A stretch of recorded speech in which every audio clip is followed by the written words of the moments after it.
말씀 함께 보도록 하겠습니다.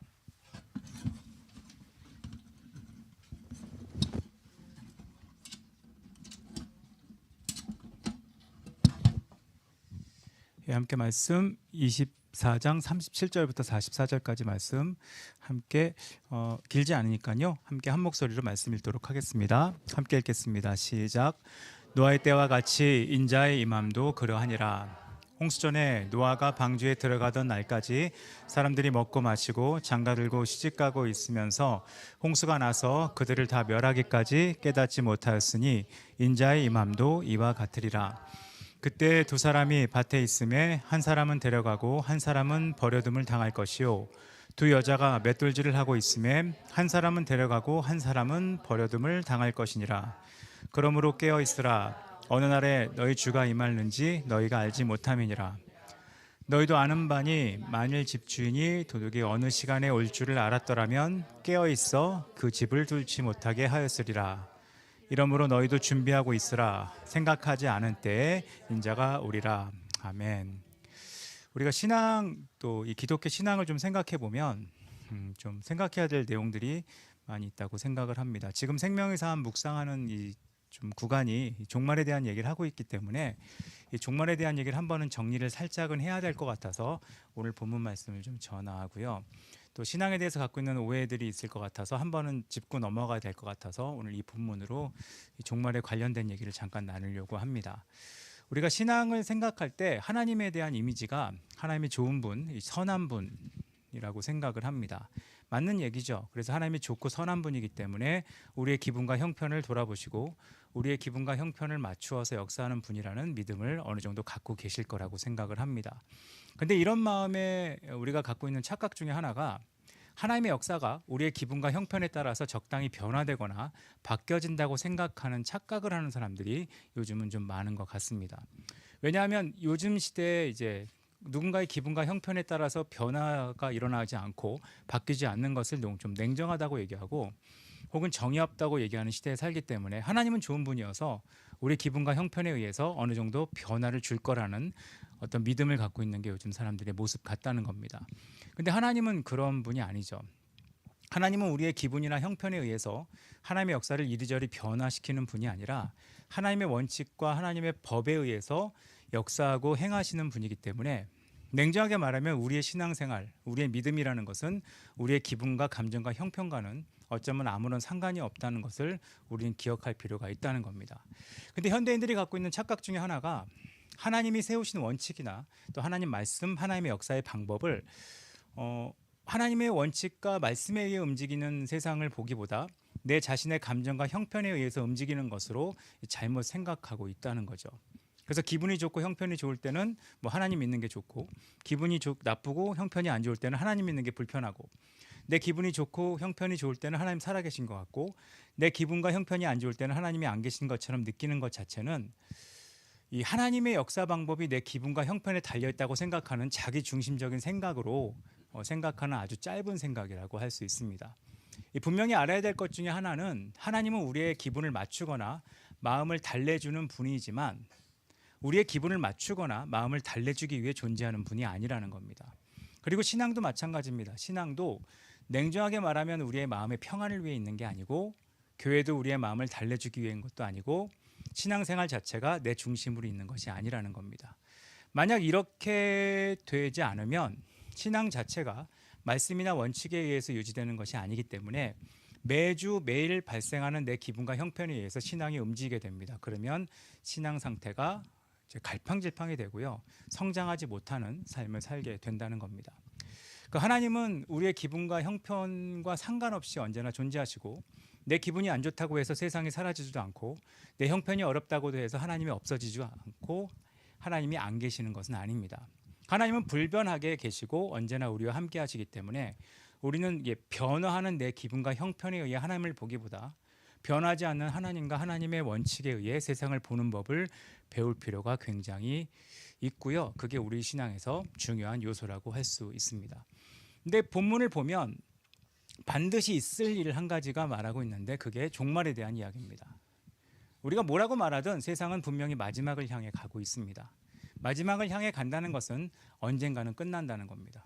언젠가 끝난다는 것은 우리의 추측, 요즘 전쟁이 좀 일어나니까 우리 추측, 요즘 뭐 세상이 좀 어수선하니까 이제 말세인가 보다라고 말하는 그런 뭐 환경에 의해서 판단되는 것이 아니라 하나님이 갖고 계신 계획은 언젠가 세상을 끝내시겠다는 계획이 있다는 겁니다.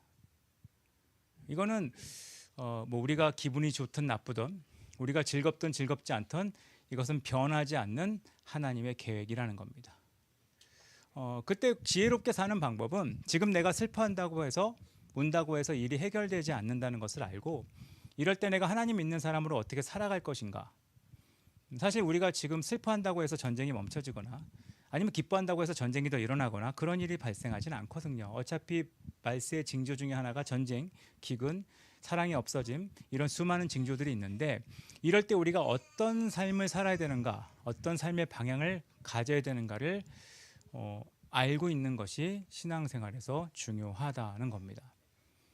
종말은 세상이 망한다는 것을 말하지만 사실 종말이라고 하는 것 자체가 우리에게 주는 가장 큰 메시지는 우리가 현재 삶의 방향을 올바로 가져야 된다는 것을 종말은 우리 가운데 알려주고 있습니다.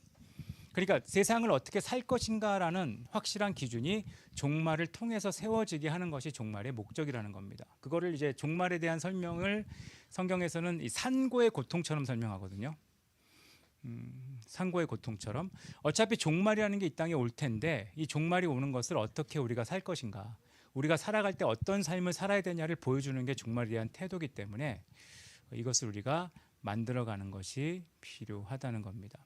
만약 종말에 대한 관점이 없다면 우리는 눈앞의 일에만 관심을 갖고 살기 때문에 약간의 힘든 일만 일어나도 신앙이 흔들리기 쉽지만 우리가 종말에 관심을 두고 살아가면 관심은 눈앞의 일이 아니라 먼 미래에 있게 됩니다.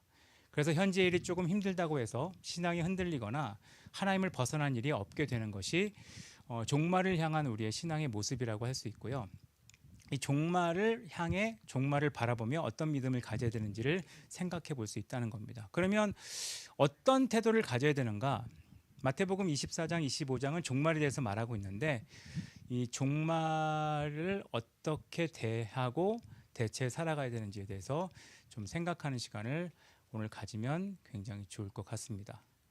예수님은 종말에 대한 설명을 하십니다. 그때 많은 징조를 얘기하십니다. 다 아는 징조죠. 거짓 그리스도, 거짓 선지자가 나올 겁니다. 이제 미혹이라는 게 생길 거고요.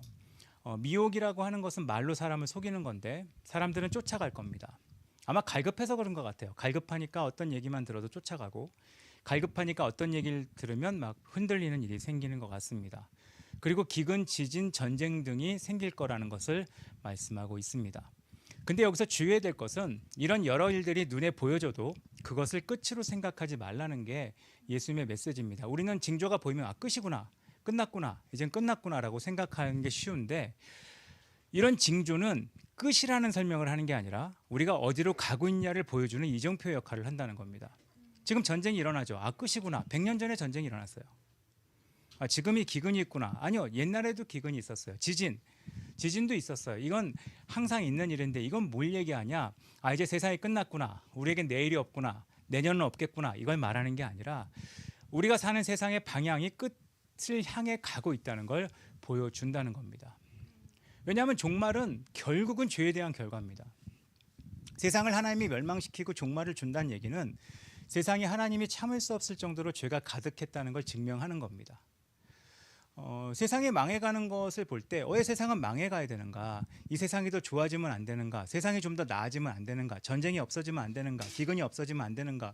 불평등이 사라지면 안 되는가? 이것도 맞는 생각이지만 왜 이런 일이 발생했느냐를 생각해야 되고 이런 세상을 망하게 만든 죄라고 하는 원인이 내 안에 있다는 것을 생각하면서 이 종말에 대한 메시지는 사실 우리에게 위협이 있다는 뜻보다 우리가 회개해야 될 존재, 우리가 하나님 앞에 돌이켜야 될 존재라는 것을 말을 해주고 있다는 겁니다. 왜냐하면 똑같은 일이 구약에 발생했다는 걸 본문이 기록하거든요. 그게 노아의 때입니다. 노아 시대를 생각해 보면 노아도 당시에 홍수로서 세상이 망한다고 노아가 열심히 얘기했습니다. 근데 문제는 우리가 당연히 아는 노아의 홍수의 심판이 그 당시에는 개인의 주장에 불과했습니다. 세상 모든 사람들이 노아 가정의 8명을 빼고는 모든 사람들이 노아의 주장을 묵살합니다. 묵상한 이유가 뭐죠? 아주 간단합니다. 먹고 마시고 장가들고 시집가기 때문이라고 기록되어 있습니다. 이걸 또 오해하는 분들이 있어요. 말세의 징조가 결혼하는 거다. 결혼하는 것은 신앙이 없는 행동이다. 그건 이제 신앙이 없는 결론이죠. 왜냐하면 노아도 방주를 만들었지만 그도 먹고 마시기 위해 일을 했고 또 결혼도 해서 자녀까지 있었거든요. 이거는 결혼을 해서가 문제고 먹고 마셔서가 문제가 아니라 결혼과 먹고 마시는 게 모든 관심의 핵심이었기 때문에 문제라는 겁니다. 이 말씀은 모든 관심을 자기 인생에 두고 있는 사람, 모든 관심을 자기 일생에만 두고 있는 사람들이 과연 종말에 대한 생각을 할 수 있을까? 요즘 그 예능에 자주 나오는 대사여서 제가 몇 번 들었는데 내일이 없는 것처럼, 그러니까 오늘 즐기고 오늘 끝내고 오늘 모든 것을 사는 것처럼 사는 사람. 또 반대도 있죠. 영원히 이 땅에 살 것 같이 사는 사람에게는 하나님의 역사나 하나님의 종말에 대한 관심이 전혀 없다는 겁니다. 그러니까 심판이 있다고 해도 그걸 무시합니다. 똑같아요. 관심이 종말에 있지 않고 그냥 현실에만 있다는 겁니다. 이거는 우리도 비슷하거든요. 그냥 눈앞에 보이는 것만 보이고 당장 있을 행복에만 집중하고 당장 있을 이익에만 집중하는 거, 그것이 노아의 시대와 굉장히 비슷하다는 겁니다. 근데 신기한 건 노아는 혼자 이걸 믿었습니다. 끝까지 견딘다는 게 그런 거거든요. 쉬운 게 아닙니다. 아무도 호응해주지 않습니다. 인정해주지 않습니다. 그리고 오히려 반대하고 틀렸다고 하는 말입니다. 여러분이 뭔가를 얘기할 때 옆에서 계속 틀렸다고 말을 하면 여러분의 믿음은 흔들립니다. 나 혼자 뭔가 열심히 살고 있는데 남들은 다 다르게 살고 있으면 나만 틀렸다는 생각을 하게 됩니다. 그러면 그것은 외부에서 핍박이 오지 않아도 나에겐 핍박처럼 작용합니다. 나만 잘못 생각한 거 아닌가? 우리나라도 그 영향을 받잖아요. 벼락거지라는 말이 나만 바보같이 사는 거 아니야? 어디 모임에 갔는데 전부 여행을 갔다 왔다는 얘기를 들으면 나만 멍청하게 사는 거 아니야? 이거는 혼자 다른 길을 가는 사람의 어려움이거든요. 노아는 그런 어려움을 겪었습니다. 예수님도 마찬가지거든요. 예수님이 세상에서 받아들여지지 않는 것을 혼자 주장하십니다. 십자가, 고난. 제자들도 이해하지 못하는 얘기를 혼자 하십니다. 나는 십자가에 달려야 된다. 근데 그거는 우리가 이 땅에 살아가는 사람의 삶, 마지막 죄를 사는 사람의 삶을 보여주는 하나의 표준이라고 생각합니다. 우리는 남들이 이해하지 못하는 외로운 길을 걸어가도록 부름받았고, 우리가 꿈꾸는 기독교가 있죠. 모두가 호응하고 모두가 좋아하고 모두가 반겨주는 기독교는 그런 곳이 아닙니다. 그냥 하나님의 원칙대로 살아가는, 묵묵히 아무도 아니라고 해도 그 길을 걸어가는 것이 하나님을 믿는 사람의 삶의 모습이라는 겁니다. 그냥 날마다 주님이 세상을 바라보는 그 시각으로 세상을 보면서 묵묵히 해야 할 일을 하는 겁니다. 먹고 사는 일을 내 열심히 살고 결혼도 하고 아이도 낳지만 그것이 세상의 전부인 것처럼 살지 아니하고 하나님의 뜻대로 걸어가는 삶, 그것을 얘기하는 겁니다. 그걸 증명하는 게 40절하고 41절입니다. 이 말씀 되게 신기하죠. 밭에 여자가 둘 있는데 한 명은 데려가고 한 명은 버려둔대요. 뭘 근거로요? 이게 그냥 본문을 보면 근거가 없어요. 맷돌질하는 사람이 있어요. 근데 한 사람은 데려가고 한 사람은 버려둠을 받는데요. 뭐 맷돌질을 어떻게 했길래 한 명은 부름받았을까? 한 명은 돌리다가 빠지게, 어처구니 이렇게 빠지게 하는가? 그런 설명이 전혀 없어요. 똑같은 일을 둘 다 했단 말이에요.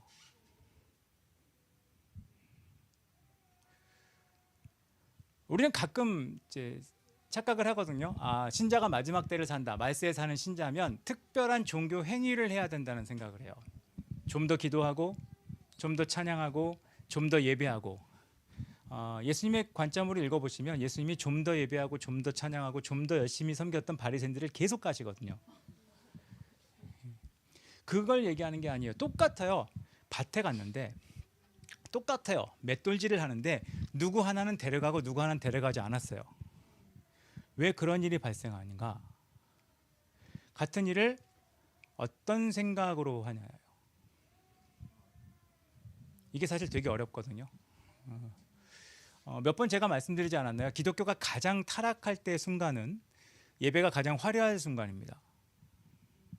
왜냐하면 내가 신앙이 있다는 걸 티를 내야 되거든요. 티를 내면 낼수록 그런 얘기 있잖아요. 그 설계에 부적합한 예인데 부적합하네요.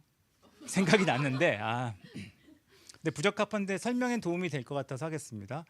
그 부적합하네요.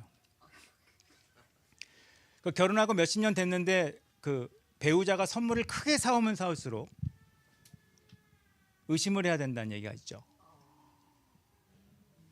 왜냐하면 왜 이런 티를 낼까?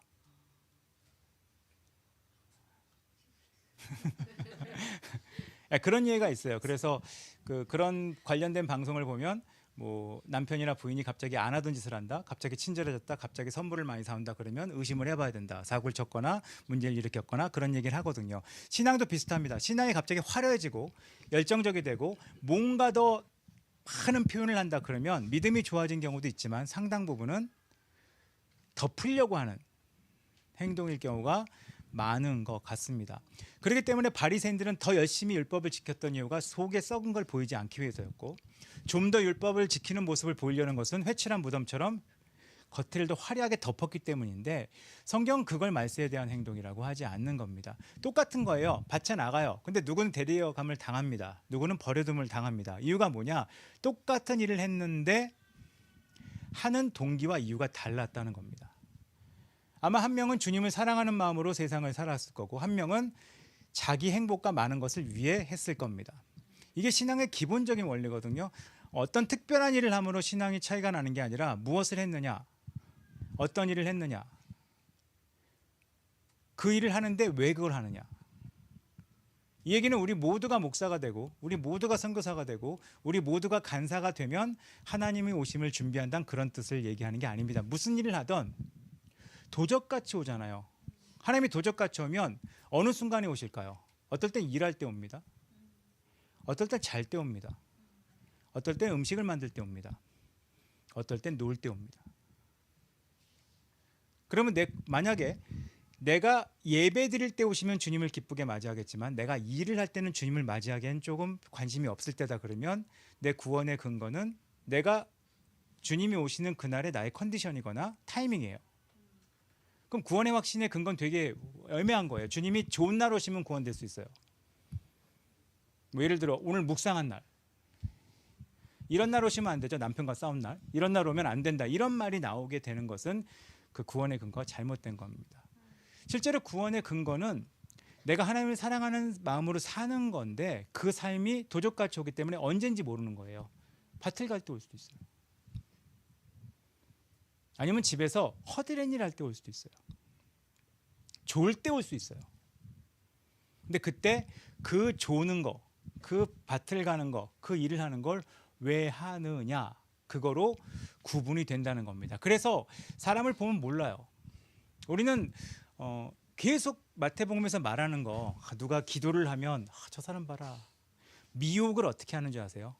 미혹하는 사람들의 특징은 기도를 많이 한다고 얘기합니다. 난 기도를 했다. 기독교인들 미혹하는 방법 되게 쉬워요. 내가 성경을 몇 번 읽었는지 아냐? 내가 기도를 며칠 했는지 아냐? 어제 꿈에 천사가 나와서,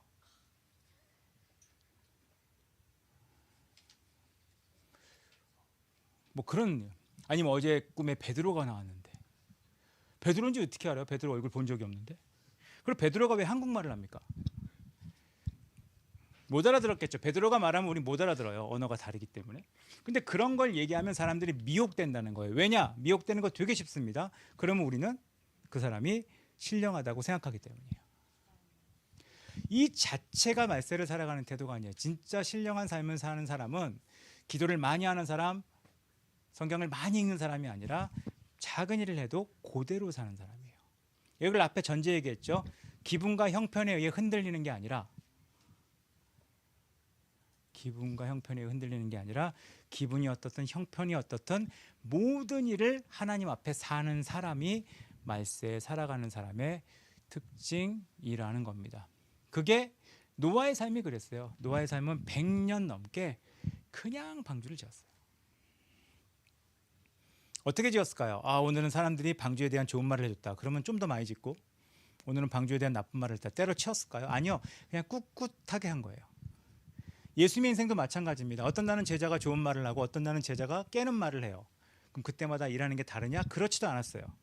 우리의 삶이 똑같다는 겁니다. 이 마태복음에서 말하는 종말에 대한 태도는 미혹되지 말고, 누가 어디 있다 그러면 따라가지 말고, 그런 거로 내가 한 방에 도박하듯이, 한 방에 주식 투자하듯이 신앙을 업그레이드하고 막 세상을 변화시키고 막 이런 일에 너무 쏠려다니지 말고 묵묵하게, 언제 올지 모르는 예수님, 그 앞에 오늘 오신 것처럼 살라고 말하는 게 예수님의 비유의 핵심이라고 할 수 있습니다. 그렇기 때문에 우리는 하나님 앞에 똑같은 태도를 가지고 살아가는 것이 정말 중요합니다. 여러분, 예배를 드리든 예배를 드리지 않던, 교회 오는 날이든 교회 오지 않는 날이든 똑같이 하나님 앞에 사는 것이 여러분 삶의 가장 중요한 삶의 모습이라는 걸 종말을 살아가는 사람에게 하나님은 말씀하고 있습니다. 우리가 뉴스를 보면 지금 전쟁이 많잖아요. 전쟁이 많으면 종말인가? 또 전쟁이 없으면 평화인가? 그건 그렇게 중요하지 않은 것 같습니다. 전쟁은 또 있을 겁니다. 저도 요즘 뉴스 보면서 느끼는 게, 인간은 확실히 악하구나. 유튜브에 수많은 얘기들이 있잖아요. 세상은 이제 자국의 이익만 생각하는 거로 더 흘러갈 겁니다. 왜 그럴까? 인간은 원래 그래요. 이런 인간이 원래 그럴 때 뭐 어디 가면 구원이 있다, 누가 이기면 구원이 있다, 어디가 승리하면 구원이 있다, 어디가 득세하면 구원이 있다, 어디가 득세하면 주님이 역사하신 건다, 이런 거에 미혹되지 말고 묵묵히 하나님 앞에 그냥 사는 거, 그것이 신부가 신랑을 맞이할 준비를 하는 거, 그런 태도와 같은 주님을 맞이하는 태도라고 마태복음에서 우리 가운데 계속 말씀하신다고 생각을 합니다. 안 그러면 제일 걱정스러운 게 기분에 의해 신앙이 움직이는 거예요. 그런 사람들은 예측도 되거든요. 근데 그런 신앙 말고 묵묵히 지금 세상에 필요한 사람은 그런 사람이라고 생각을 합니다. 우린 기독교의 시간을 보냈잖아요. 세상이 좀 분위기 좋고 경제가 좋고 살만하고 사람들이 뭔가 있을 때 교회는 부흥했습니다. 그럼 부흥인가? 아니요. 시대가 분위기가 좋았기 때문에 그런 일이 생겼던 거죠.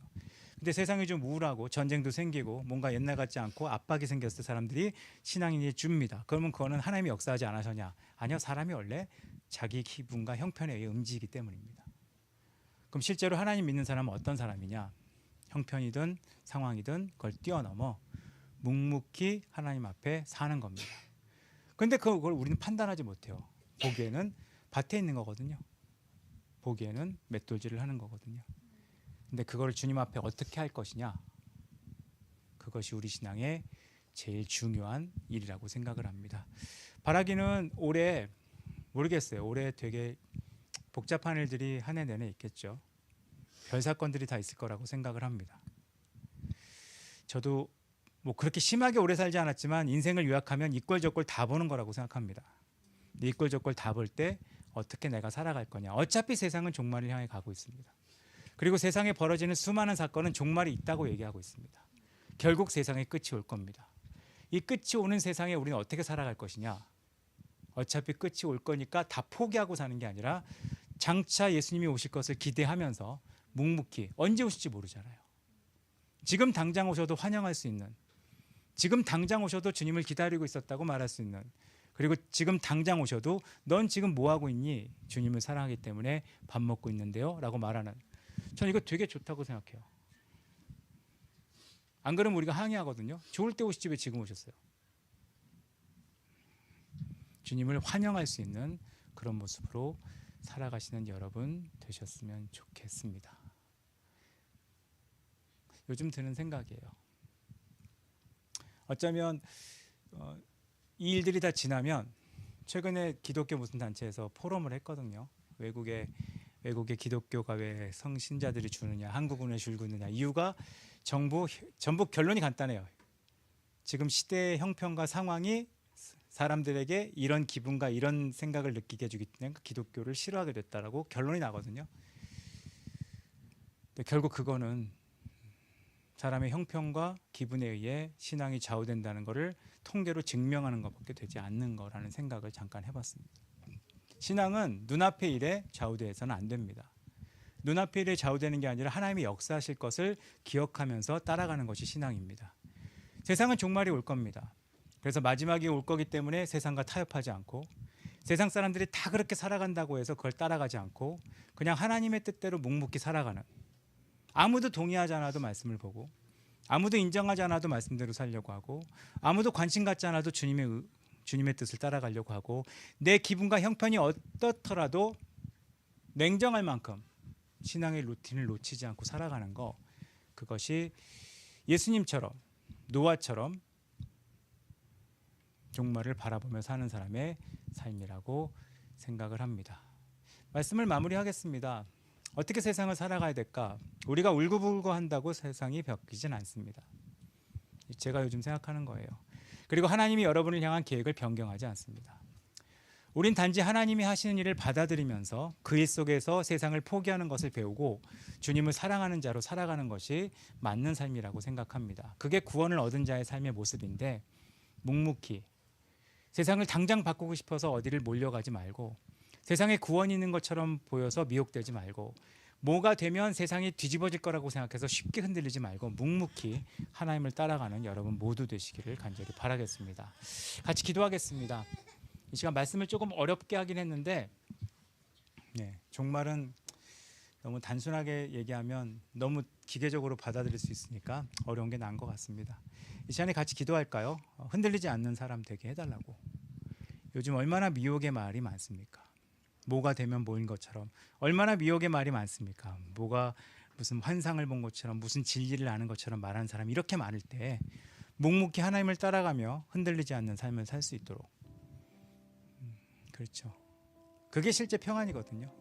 바람이 불던, 바람 불 거예요.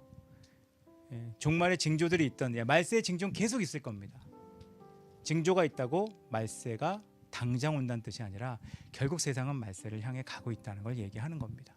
종말을 향해 살아갈 때 믿음이 흔들리지 않고 주님을 바라보며 계속 묵묵히 걸어가는 삶이 우리 안에 있을 수 있도록 이 시간에 같이 하나님께 기도하는 시간 갖도록 하겠습니다. 같이 기도하겠습니다. 하나님, 우리에게 마지막을 다가오는 것을 기억하고 주님 앞에 걸어가는 삶을 살 수 있도록 우리를 이끌어 주시옵소서. 세상에 전쟁이 많고 또 세상에 흔들리는 일들이 많이 있는데, 우리가 이럴 때 하나님 없는 것처럼 살아가는 것이 아니라 하나님을 믿고 의지하고 의뢰하며 살아갈 수 있는 믿음이 우리 안에 있도록 하나님 역사해 주시옵소서.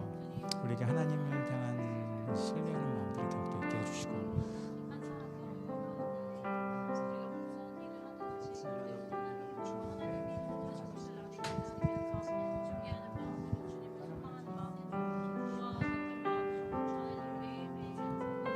주님 역사해 주시옵소서. 우리 가운데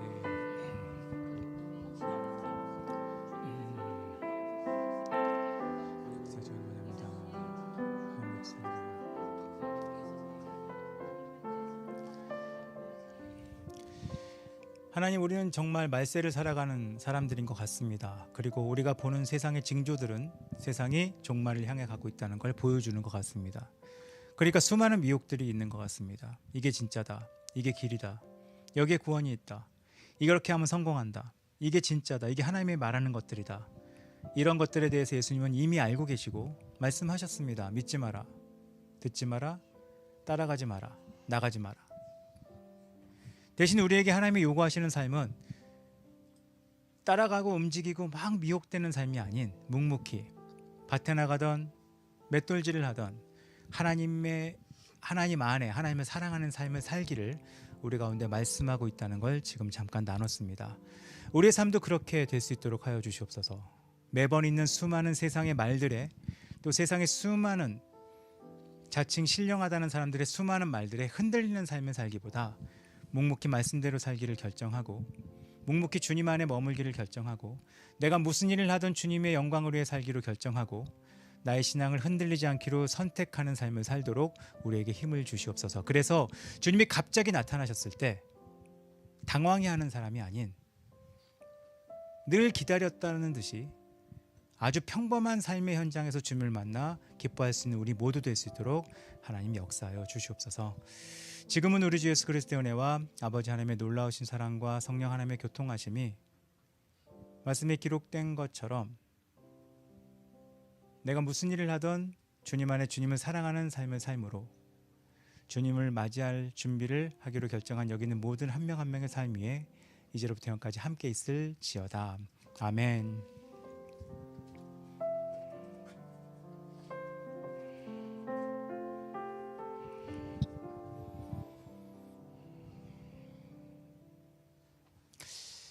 예, 예배 마쳤습니다. 4월 5일 날 부활주일이고요. 특별한 건 없고 이것도 뭐 결과가 바뀌겠지만 최근에 아까 설교 때 얘기하려다 말았는데 최근에 나온 되게 재밌는 결과가 몰아서 주말에 운동하면 매일 운동하는 것보다 효과가 있다는 그런 통계가 한번 나왔다가 최근에 그게 바뀌었더라고요. 주말에 몰아서 운동하는 거 아무 효과 없다. 꾸준히 하는 게 최고다. 근데 신앙도 마찬가지인 것 같아요.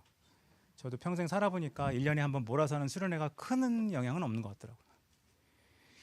물론 계기는 주지만 그 계기가 매일매일의 일상적인 신앙으로 가지 않으면 결국 되돌이표에 불과하기 쉬워서 예수님도 그런 관점으로 말씀에 대한 얘기를 하셨다는 생각을 하게 됩니다. 그래서 뉴스나 이런 거 보시면서 너무 주눅들지 말고 이럴 때 말세의 징조가 보이면 미혹하는 사람들이 더 많거든요.